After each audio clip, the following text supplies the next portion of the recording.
What is happening with Apex Legends? The discourse surrounding the current health of specific live service games has been pretty hot as of late, whether it's Spectre Divide, Overwatch 2, or even Deadlock, which isn't even out yet. A lot of people like to claim that certain games are dead or are dying. And right now, Apex Legends has a massive target on its back with countless threads, articles, and a video by one of the game's biggest creators that's sitting at over 1 million views. Hell, even I've talked about this game's struggles quite a bit, with videos about the cheating epidemic to the mass exodus of North American orgs from the esports scene. So, is it true? Is Apex Legends, once one of the most popular battle royales in the world, dying? When it comes to these conversations, the immediate thing that people point to is player count, and for good reason. It might not be a great metric when it comes to figuring out just how much money a game might still make, but it's definitely a solid indicator of its popularity. Apex's surprise launch back in early 2019 was colossal. 50 million unique players within the first month alone. We had what looked to be a generational game on our hands. And for a long time, that was the case. Over the next few years, the game's average daily player count climbed, giving Apex a seat at the table with other massive live service games like CS, League, and of course, eventually Valorant. And it was for a pretty damn good reason. Listen, there's always going to be complaints, especially with a company like EA at the helm, and people are always going to be nostalgic for those early seasons. I know I am. But Apex changed the way people thought about the genre of VR and movement shooters. It had consistent updates, new seasons that brought new champions, guns, maps, game modes, a lot more than what you can get from other titles. Apex didn't even end up hitting its peak until February of 2023, with a record of over 620,000 concurrent players. Even the esports scene was good. Once again, it had its issues and wasn't quite at the level of other top dogs, but still damn good entertainment. Apex folklore once again repeating itself as how, once again from the heavens, gets the opening knock, the CEO, with a hostile takeover. TSM are your champions! But everything that goes up must eventually come down. Since roughly April of last year, Apex's player count has been on a slow decline, and over the last 30 days, it's the lowest it's ever been since early 2021. So the question is, why? The first thing I'll point to is cheaters. CS2 has obviously taken up the bulk of the conversations surrounding this issue, but it's important to know just how bad things get in Apex Legends. Looking up cheating and Apex on any given day will provide you with some truly baffling shit. I'm not just talking about aimbot and walls, but legions of zombie-like bots attacking players, to pros getting their accounts taken over by hackers mid-tournament and then injected with their own cheats. Bro, I'm getting hacked! I know, but can you play? Can you play? Yeah, but it's cheating! Yeah, shoot now. I'm cheating! I'm cheating! I'm shit, I got aimbot! I have aimbot! Oh no. As a result of this issue persisting to this day, fans, pros, and content creators alike have criticized the devs for failing to significantly improve the problem. If you're playing in the middle of a gaming session and all of a sudden you have code running on your computer, that's not safe. And if it can happen to a streamer, you best be ready to know it may even happen to the average person playing. And yeah, having your game infested with cheaters is going to drive people away. But get to a point where you have people urging you to uninstall the game because it's not safe, that's kind of scary. Even the top players in the world have complained that at times it's become nearly impossible to even play the game with any semblance of competitive integrity. Next to that, as heavily addressed in his Watson's recent emotional video on the topic, EA and Respawn have greatly mismanaged this game through both controversial updates, to business practices, to the overall balance between competitive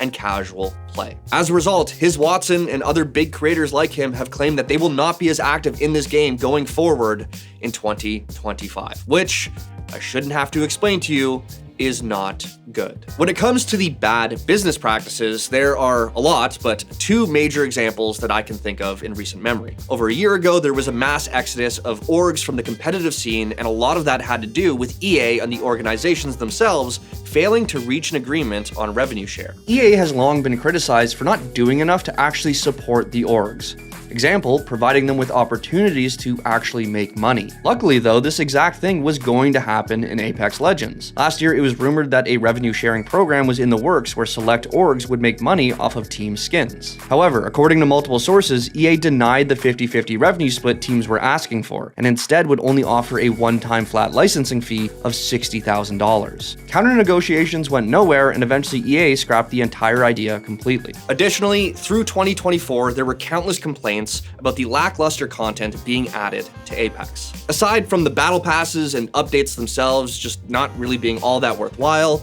community members have claimed that EA has actively been suppressing user-generated content. As I'm sure some of you may know, I am quite passionate about this topic, and I've talked a lot about the decline of this type of content in Counter-Strike, but there is a major difference here between these two games. In CS2, things are currently just broken for creators since the game is not yet stable. But in Apex, EA actively sends out cease and desist to people who use the modded version of this game, who are really only trying to, as his Watson put it, create something bigger in the game. If you're an EA creator and you even talk about R5 Apex, you will be kicked out of the program. I tried hosting a $1,000 tournament in this modded version of the game, and I was handed a cease and desist by an EA lawyer in less than a week. EA seemed to try and address the unpopular content drops and unnecessary battle pass grinds by splitting seasons up into two parts, each with their own shorter battle passes. The issue with this is that they also announced that the battle passes could only be purchased with real-life money, rather than the Apex coins you may have been obtaining and saving up through playing previous battle passes. A rat move by EA to try and squeeze a little bit more money out of this fan base, one that they obviously had to walk back, but it still left a sour taste in the community's mouth. To both casual and hardcore players, there's also been another persistent issue with Apex: the devs' inability to decide what experience they want this game to provide. Skill-based matchmaking is a hot button issue for pretty much all competitive games, and people have their own opinions on whether or not it's good or bad. The Apex fanbase has generally seemed to be against skill-based matchmaking, but an even bigger problem for them is engagement-optimized matchmaking. EOMM is actually in a lot of games, whether it's hidden or not. You know how after you take a break from playing a game, you hop back in and suddenly feel like a smurf, only to get your shit rocked after a few matches? Companies use this to get people to play longer. It's one thing to have a hard line where you are always put into lobbies with people who have the exact same skill level as you. It's another to essentially trick people into having a false sense of skill only to turn it on them later. His Watson laments about this very issue in his video, so I suggest you check it out if you haven't already, because it is truly interesting to hear from a player with that level of skill who has largely dedicated their life and brand to playing this game. But essentially, Apex doesn't know what it wants to be. Some seasons will have new casual game modes with new content, and others will remove those options in favor for sweaty ranked modes. There's never a proper balance. I think it's always held Apex back from being truly great, but now things are at an all-time low because the devs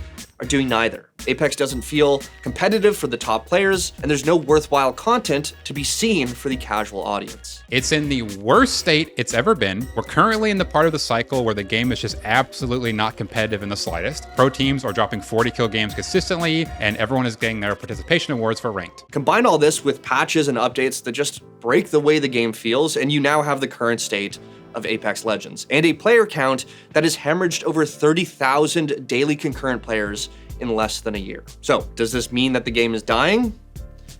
I would love to hold out hope and say no. Despite this massive cut, Apex is still sitting at the 10 spot over on Steam charts. And that's even with the context of overnight successes like Marvel Rivals. Having over 100,000 daily players is nothing to scoff at, especially considering the amount of options players have these days and what Apex is currently outperforming. Apex is special, and I don't see a game that flipped an entire genre upside down dying. Still, the drop-off is incredibly significant. So, how does EA and Respawn get the people back?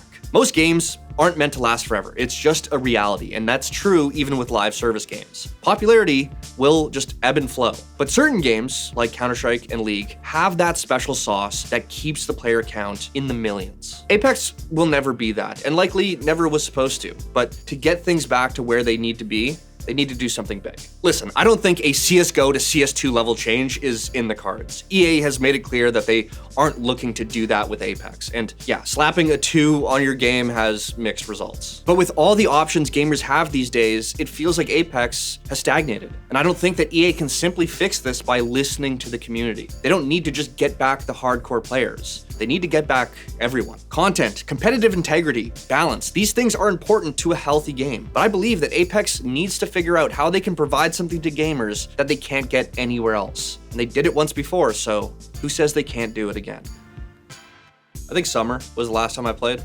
I'll still download it. I think I built my new computer and then I didn't reinstall it. But it's one of those things where once I install it, it's like Rocket League. Like once you get it on your computer, like I just never delete it. Bring back mechs. Or include mechs. Figure it out.